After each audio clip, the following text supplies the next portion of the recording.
ಮಾಜಿ ಸಚಿವರಾದಂತಹ ಲಕ್ಷ್ಮೀ ಹೆಬ್ಬಾಳ್ಕರ್ ಇರುವಂತದ್ದು. ಮೇಡಮ್, ನಿಮಗೂ ಸಚಿವ ಸ್ಥಾನ ಸಿಗಬೇಕಾಗಿದ್ದು ಕೊನೆ ಕ್ಷಣದಲ್ಲಿ ಮಿಸ್ ಆಗಿದೆ, ಅದ್ರ ಬಗ್ಗೆ ಏನ್ ಹೇಳ್ತೀರಾ? ನಾನು ಅದ್ರ ಬಗ್ಗೆ ಏನು ಹೇಳಕ್ಕಾಗತ್ತೆ. ಹೈಕಮಾಂಡ್ ತೀರ್ಮಾನನೇ ಅಂತಿಮ, ಅದನ್ನ ನಾವೆಲ್ಲರೂ ಗೌರವಿಸಬೇಕಾಗತ್ತೆ. ಮೇಡಮ್, ಅದೇ ರೀತಿ ಇನ್ನೂ ಒಂದು ಖಾತೆ ಬಾಕಿ ಇದೆ, ಅದು ಮಹಿಳೆಯರಿಗೆ ಕೊಡಬೇಕು ಅನ್ನೋ ಚರ್ಚೆ ಇರುವಂತದ್ದು. ಅದರಲ್ಲಿ ನಿಮ್ಗೆ ಏನಾದ್ರು ಸಿಗುವ ನಿರೀಕ್ಷೆ ಇದೆಯಾ? ನೋಡಿ, ನಿರೀಕ್ಷೆ ಎಲ್ಲರೂ ಮಾಡ್ತೀವಿ, ಆದ್ರೆ ನಾನು ಹೇಳದ ಹಾಗೆ ಹೈಕಮಾಂಡು, ವರಿಷ್ಠರು, ಮುಖ್ಯಮಂತ್ರಿಗಳು ಬಿಟ್ಟಂತ ವಿಚಾರ.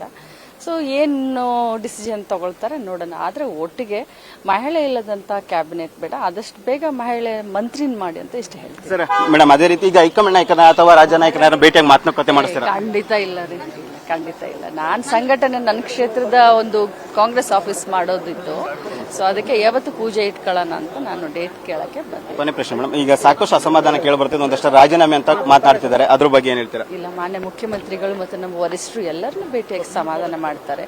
ಇದು ಸಹಜ, ಯಾಕಂತಂದ್ರೆ ಎಲ್ಲರಿಗೂ ಕೂಡ ಆಸೆ ಇದೆ, ಎಲ್ಲರೂ ಕೂಡ ಮಂತ್ರಿ ಆಗಬೇಕು, ಸೇವೆ ಮಾಡಬೇಕು ಅಂತ. ಯಾಕಂದ್ರೆ ಕ್ಷೇತ್ರದಲ್ಲಿ ಅಷ್ಟೊಂದು ಹೋರಾಟ ಮಾಡಿ ಗೆದ್ದು ಬಂದಿರ್ತಾರೆ. ಸೊ ಸಮಾಧಾನ ಆಗ್ತಾರೆ, ಸಮಾಧಾನ ಮಾಡೋ ಕೆಲಸ ಮಾಡ್ತಾರೆ. ರಾಜೀನಾಮೆ ಕೂಡ ಕೊಟ್ಟಿರೋಂಥದ್ದು ಒಬ್ರು, ಎಲ್ಲ ಶಮನ ಆಗತ್ತೆ. Thank you. ಇಷ್ಟು ಮಾಜಿ ಸಚಿವ ಆದಂತಹ ಲಕ್ಷ್ಮೀ ಹೆಬ್ಬಾಳ್ಕರ್ ಮತ್ತೆ